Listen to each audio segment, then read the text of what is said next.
제 17장.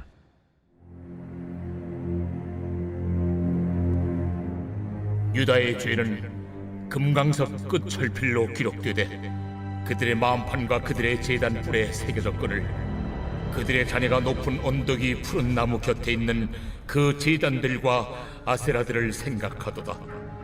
들에 있는 나의 산아, 내 온 영토의 죄로 말미암아 내가 네 재산과 네 모든 보물과 산당들로 노략을 당하게 하리니 내가 네게 준 네 기업에서 네 손을 뗄 것이며 또 내가 너로 하여금 너의 알지 못하는 땅에서 네 원수를 섬기게 하리니 이는 너희가 내 노를 맹렬하게 하여 영원히 타는 불을 일으켰습니다.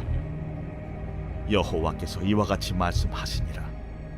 무릇 사람을 믿으며 육신으로 그의 힘을 삼고 마음이 여호와에게서 떠난 그 사람은 저주를 받을 것이라. 그는 사막의 떨기나무 같아서 좋은 일이 오는 것을 보지 못하고 광야 간조한 곳 건건한 땅 사람이 살지 않는 땅에 살리라. 그러나 무릇 여호와를 의지하며 여호와를 의뢰하는 그 사람은 복을 받을 것이라. 그는 물가에 심어진 나무가 그 뿌리를 강변에 뻗치고 더위가 올지라도 두려워하지 아니하며 그 잎이 청청하며 가무는 해에도 걱정이 없고 결실이 그치지 아니함 같으리라. 만물을 보다 거짓되고 심히 부패한 것은 마음이라. 누가 능히 이를 알리오마나. 나 여호와는 심장을 살피며 폐부를 시험하고 각각 그의 행위와 그의 행실대로 보응하나니 불의로 치부하는 자는 자고새가 낳지 아니한 알을 품음 같아서 그의 중년에 그것이 떠나겠고 마침내 어리석은 자가 되리라.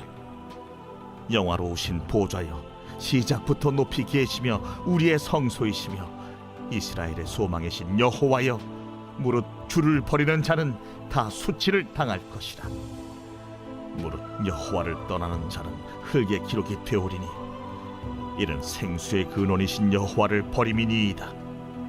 여호와여, 주는 나의 찬송이시오니 나를 고치소서. 그리하시면 내가 낫겠나이다. 나를 구원하소서. 그리하시면 내가 구원을 얻으리이다.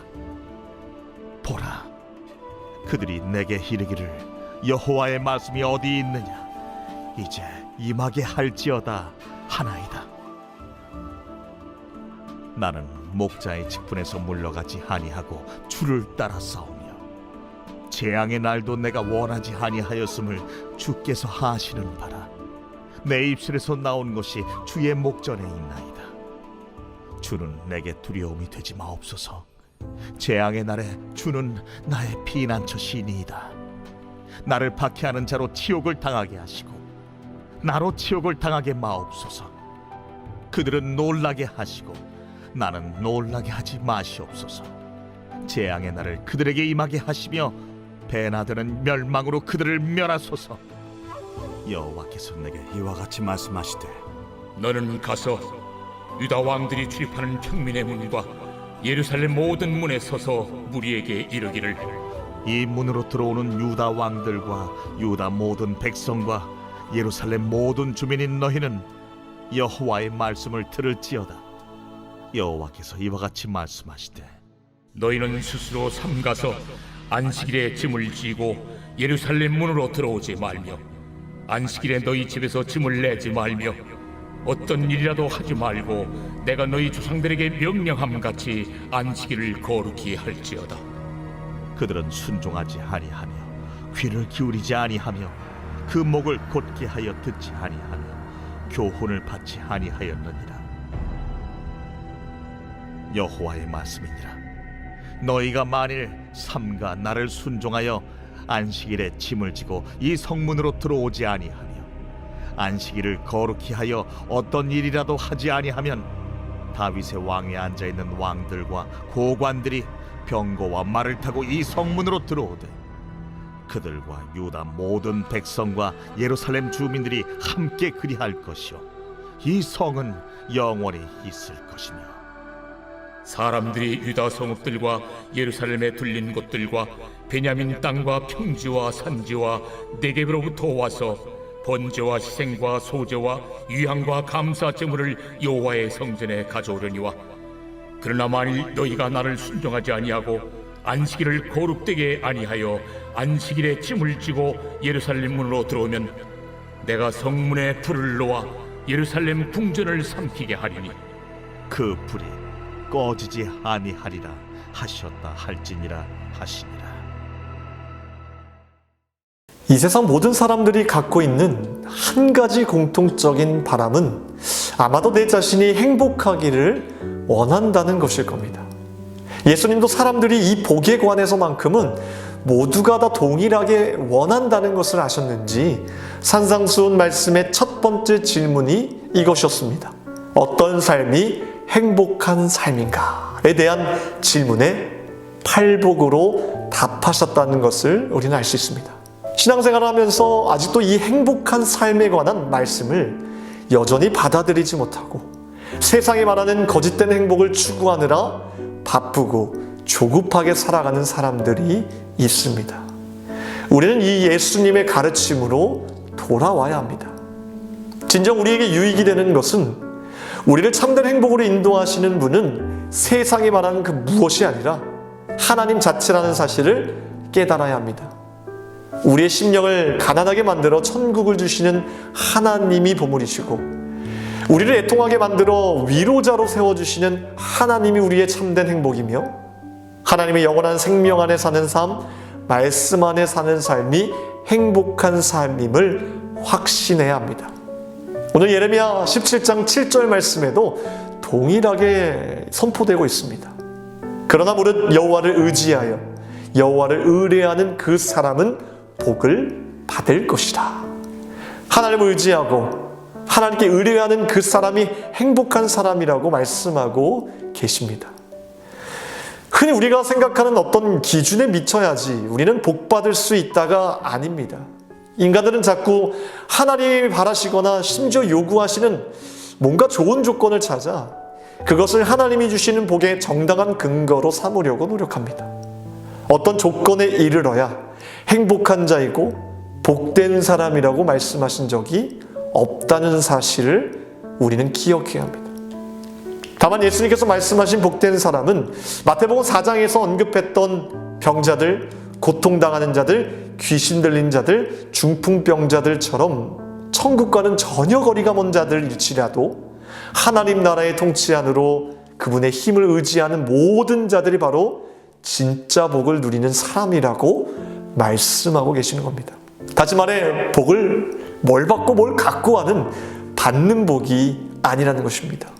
나와 동행하고 있는 하나님이 복이고 그분을 의지하는 것이 복이며 하나님 나라 안에서 그분과 함께 사는 것이 복음이라는 것입니다.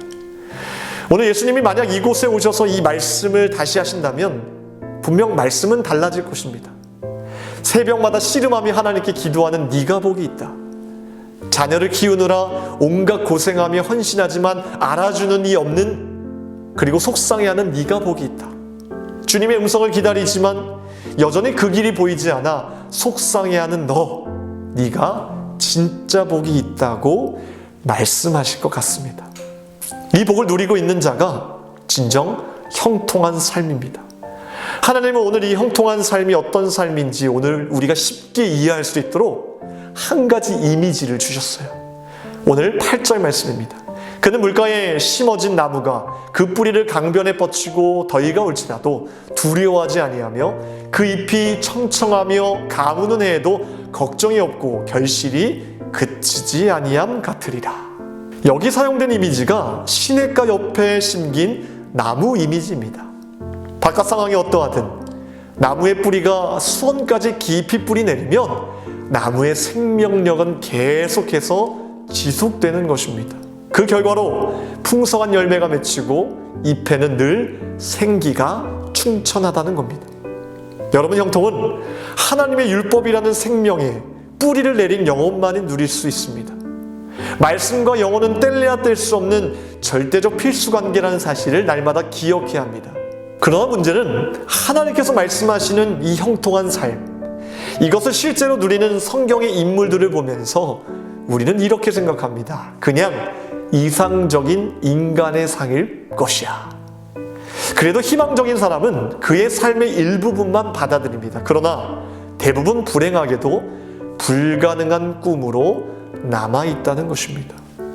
이미 내 영혼이 하나님의 말씀이 주는 생명력보다는 육신의 정욕, 안목의 정욕, 이생의 정욕에 빠져서 엉뚱한 개념, 왜곡된 이미지와 그릇된 정보들로 우리들로 하여금 눈멀게 하고 있기 때문에 하나님이 말씀하시는 이 생명력이 넘치는 진리의 삶에 들어설 길이 없다는 겁니다.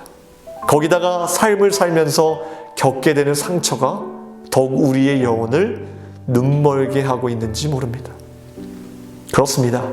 이것이 현실일 수 있습니다. 우리에게는 영혼을 구원할 힘이 전혀 없지만, 하지만 하나님께는 있지 않겠습니까? 다만 내가 이 모든 것을 주관하시는 하나님을 인정하고 내 영혼이 뭔가 잘못되어 있다는 것을 인정하고 그분께 찾아가 은혜를 구한다면 우리는 반드시 회복될 수 있고, 그 회복의 결과로 하나님이 주신 말씀만으로도 즐겁게 된다는 사실을 다시금 기억해야 합니다. 그래서 우리에게는 늘 전략이 필요합니다. 첫 번째, 8절을 통해 주시는 나라는 영혼의 이미지를 날마다 생각하고 이것을 들여다봐야 될 것입니다. 우리의 영혼이 시냇가에 심겨진 나무처럼 그 영혼이 하나님과 그 나라의 말씀에 든든히 뿌리를 내리고 있다고 생각해 보십시오. 생각만 하더라도 우리의 영혼은 안전할 것입니다. 이것은 그냥 안전한 정도가 아니라 그 안에 숨겨져 있는 또 다른 실체를 발견하게 되는데, 그것이 바로 물이 주는 생명력 그 자체라는 것을 우리는 날마다 깨닫게 될 것입니다. 생명 자체이신 그분께서 주시는 능력이고 우리를 형통의 삶으로 인도하는 하나님 나라의 삶이 가능케 되는 그분의 활동과 능력을 바로 물이 주는 생명력이라고 할 수 있습니다. 그것이 우리에게로 흘러 들어온다고 생각해 보십시오. 이것은 이미지가 아니라 실체라는 것입니다. 그 다음 두 번째 묵상할 것은 성경은 영혼에 대해서 어떻게 언급하고 있냐는 것입니다. 즉, 영혼에 대한 성경의 말씀을 알아보는 귀한 전략이 필요합니다. 마태복음 16장 26절 말씀에 온 천하를 얻고도 제 목숨을 잃으면 유익이 없다 하신 예수님의 가르침을 생각해 봅시다. 이 말은 영혼이 가장 귀한 것이고 또 영혼을 잃어버리는 것이 가능하다는 뜻이기도 합니다. 정확히 어떤 상태가 영혼을 잃어버렸다고 말할 수 있을까요? 더 이상 생명, 시냇가에 뿌리를 내리지 않고 다른 것에 뿌리를 내린 사람들을 가리킵니다. 누가복음 12장 19절에서 언급된 부자 농부가 그 단적인 예일 것입니다. 영혼아, 여러 해 쓸 물건을 많이 쌓아두었으니 평안히 쉬고 먹고 마시고 즐거워하자. 즉, 외적인 것들을 얻고자 영혼을 버렸던 것입니다. 세상의 것이 영혼을 집어삼켰다는 것입니다. 그러나 시편 63편 1절은 이렇게 말합니다. 물이 없어 마르고 곰핍한 땅에서 내 영혼이 주를 갈망하며 내 육체가 주를 앙모하나이다. 내 영혼이 주를 갈망하면 물이 없고 마르고 곰핍한 땅에서도 생수의 강물이 터져 나온다는 것입니다. 할렐루야! 여러분, 우리의 영혼이 강건하고 진정으로 자유할 수 있는 길에는 다른 선택지가 없습니다. 다른 선택지가 있다고 생각하는 순간 우리의 자유를 박탈당하는 것입니다. 생명의 근원 되시는 주님의 말씀 앞에 우리의 마음을 항복하는 길밖에 없습니다. 하나님은 말씀하십니다. 너희들이 법도들을 구하게 되면 너희들은 자유롭게 걸어갈 것이다. 진리가 너희를 자유롭게 할 것이다. 우리가 자유할 수 있는 길은 오직 말씀 앞에 우리의 영혼을 항복하는 길밖에 없다는 것입니다. 이것이 영혼을 지킬 수 있는 유일한 길이라는 것입니다. 오늘 수요일 새벽에 함께 기도할 공동기도 제목은 교회의 회복과 부흥을 위해서 기도하겠습니다. 이 땅의 교회가 다시 복음으로 돌아갈 수 있도록 이를 위해서 함께 중보하며 기도하겠습니다. 기도하겠습니다. 하나님, 무엇이 참된 복이고 행복인지 깨닫게 하시니 감사합니다. 하나님 안에 말씀의 뿌리를 내리는 삶이 진정 형통한 삶인 줄 믿습니다. 내 영혼이 세상이 주는 것에 만족을 얻는 것이 아니라 심겨진 나무처럼 그 수원이 주는 생명력을 통해 나의 삶이 풍성해지고 온전하게 되어짐을 믿음으로 고백하게 하시고, 이것이 나의 영혼이고 이것이 내가 있어야 할 곳이고 내가 나아가야 될 길임을 분명하게 기억할 수 있도록 도와주시옵소서. 진리가 우리를 자유롭게 할 줄 믿습니다. 하나님의 말씀만이 우리를 온전하게 걷게 하실 줄 믿사오니 우리의 마음을 세상이 아닌 하나님의 말씀에 쏟을 수 있도록 도와주시옵소서.